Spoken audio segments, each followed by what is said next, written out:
Hello, everyone. Thank you so much for joining me. I'm Rashi, your customer success manager here at TutorCruncher, and today I'm very excited to show you TutorCruncher's brand new safeguarding and well-being concerns feature. At TutorCruncher, we recognize that student well-being and safeguarding are fundamental responsibilities for all tutoring companies. This is why we've designed this feature to help you report, track, and manage safeguarding and well-being concerns with ease. So let's dive straight in. Now, I think the first thing that I want to show you is how to enable this feature. So in order to enable this feature, you can simply navigate to System, Settings, and under People and Activity, you'll see Safeguarding and Wellbeing Concerns. Here, you can choose to use this feature or not use this feature. By default, this feature will be enabled for all companies, but you can disable it anytime.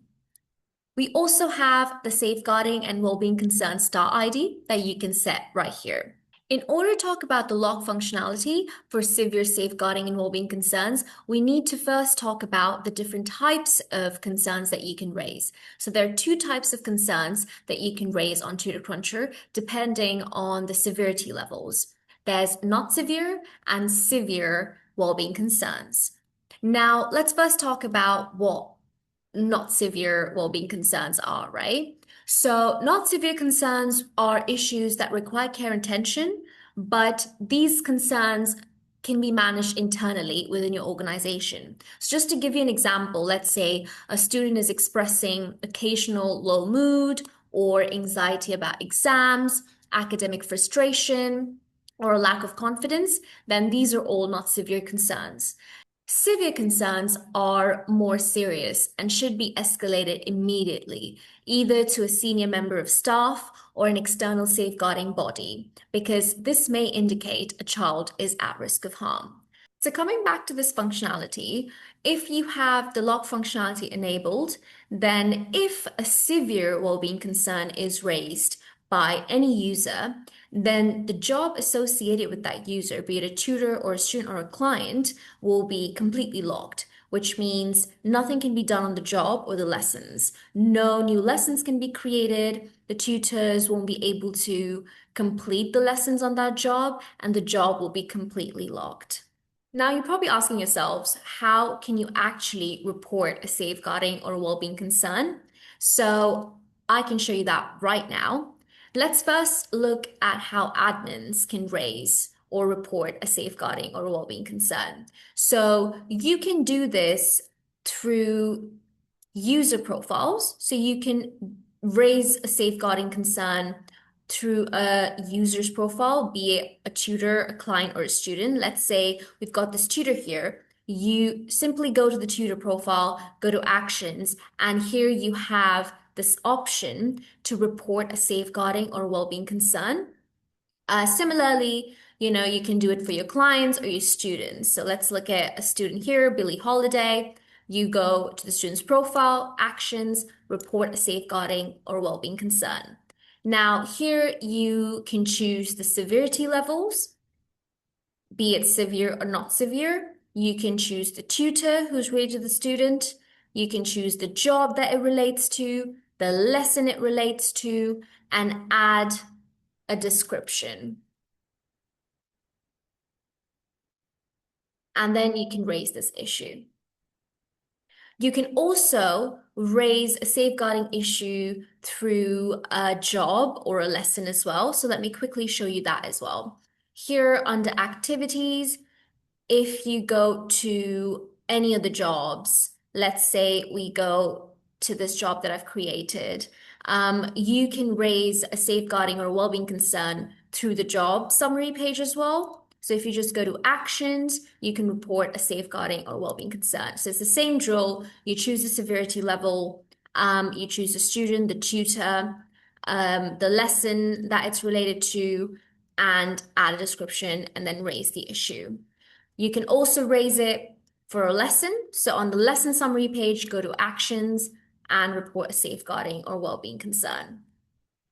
Right, so let's try raising a safeguarding or well-being concern here. So if you go actions and report a safeguarding well-being concern, choose the severity level, and choose the student, the tutor, and we can add a description. And then raise the issue. Now, this is how the safeguarding well-being concern issue looks like. So this is the detailed view of the safeguarding and well-being concern. Another thing to note is how admins can view these safeguarding and well-being concerns. So by default, the owner of the company will be made the safeguarding and well-being concerns manager. So you will have the permission to view this page regardless.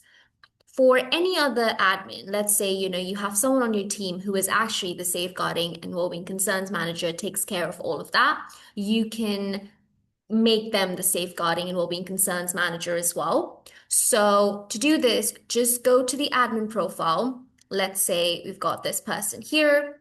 We go actions, edit profile, and here you have this checkbox here, the safeguarding and well-being concerns manager checkbox. Just check this, and that person, that admin, will also become the safeguarding and well-being concerns manager.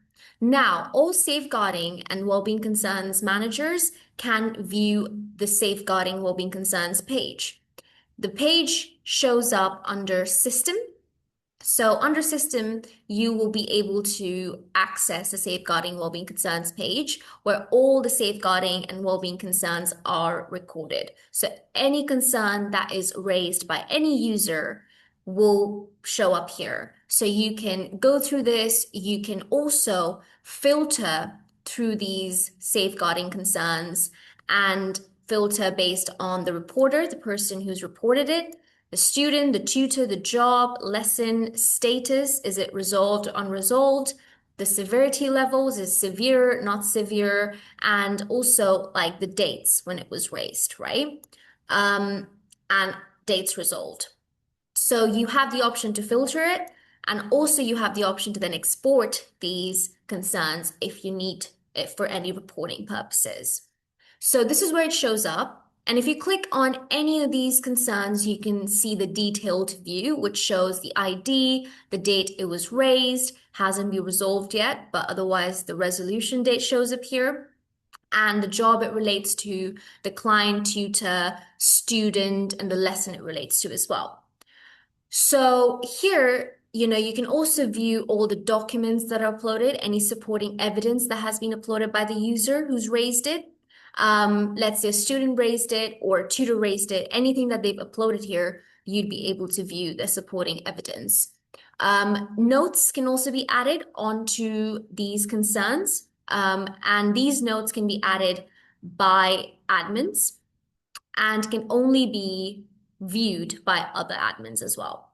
So no users can view these notes, only admins. Safeguarding managers can also resolve safeguarding and well-being concerns from here using the resolve button. Right. Now, the next thing to look at is how can your users raise these safeguarding and well-being concerns? So let's go to the tutor profile, right? Let's say a tutor wants to raise a safeguarding issue. So let me just resolve this. So yeah, to resolve this, just click on resolve and add your resolution note, whatever you want to say here, and click resolve. So now the safeguarding concern has been resolved.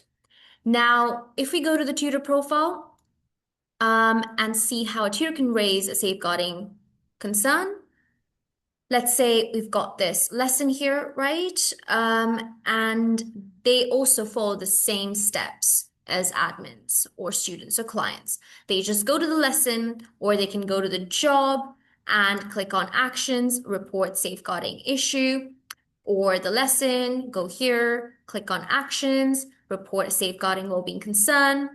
And here they have the same form that they have to fill out where they record the severity level, student name is already attached, the tutor name, and then they describe it.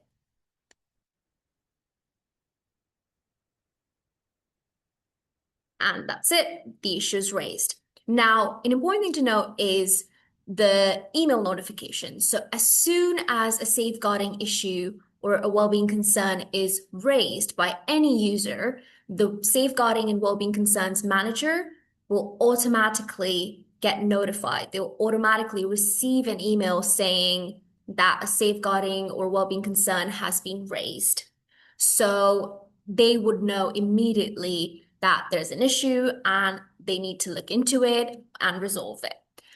For students, so like if a student raises a safeguarding or well-being concern, then the associated client for that student, right? So the paying client as well as any associated client with the correct permission will also receive a notification. So just to show you the notifications that are sent out and how you can enable or disable it, let's go back to the admin profile here. So the email definitions for those email notifications are listed under System Settings, and we scroll down to Communication Settings, Email Definitions. We have a separate section for safeguarding and well-being concerns right here. So here you have the email definitions for the email notifications that will be sent out to admins, clients, and other users. So the first one is the email definition for safeguarding well-being concern raised for admins. So this is sent to admins who are safeguarding and well-being concern managers when a safeguarding or well-being concern is raised. If no admin is marked as a safeguarding well-being concern manager, then this email is sent to all admins with owner level permissions. Now, this is the one that I was talking about. So this email is sent to the paying client and the associated clients with the correct permissions assigned to a student. So this is only when a safeguarding or well-being concern is raised by a student, then any paying clients and associated clients with the right permissions will receive an email notification notifying them of the issue. Now, finally, we've got here the safeguarding and well-being concern resolved email definition, which means this is sent out anytime that a safeguarding or well-being concern is resolved by an admin. And this is sent to the creator of the issue, the creator of the well-being concern, be it student, client, or tutor, and also sent to admins who are safeguarding or well-being concern managers. Now, additionally, if a student has raised a safeguarding or well-being concern, then the paying client and any associated clients with permissions will receive this email as well. And if no admin is marked as a safeguarding or well-being concern manager, then this email is sent to all admins with owner level permissions. So I hope that clarifies things. Just to quickly show you the permissions for the associated client, right? You probably, in some cases, you don't want the associated client to receive an email when a safeguarding issue is raised for a particular student. Then you just go to the client's profile. So let's say here, let's say if we have a student here, Billie Holiday, we've got a paying client, let's add someone as the associate client, right? Let's say Ella Clark is the associated client for Billie Holiday. Now here, you know how you have accounting permissions for associated clients, lesson booking permissions, and access to lesson reports. Just under that, we've added this extra checkbox, which is access to safeguarding and well-being concerns. So only if this checkbox is checked, then this associated client will receive any emails if a student raises a safeguarding issue. If not, then they won't receive anything. So yeah, just keep that in mind. You can also enable and disable these email definitions at any point. Another thing that I quickly wanted to mention was how your users can view all the safeguarding and well-being concerns that they have raised. So they can do this by, if we go to, let's say, a tutor or student's profile, here on their profile, if they click on this drop-down menu, they will have this safeguarding and well-being concerns section. And this is the page where they can view all the safeguarding and well-being concerns that they have raised. And they can click on any of the concerns and view the detailed view as well. And that's it. Thank you so much for joining me today. I really hope that this video helps you navigate the new feature. And I really look forward to hearing from all of you what you think of this new feature. So please reach out to us if you have any questions or any feedback. We look forward to hearing from you. All right, bye for now.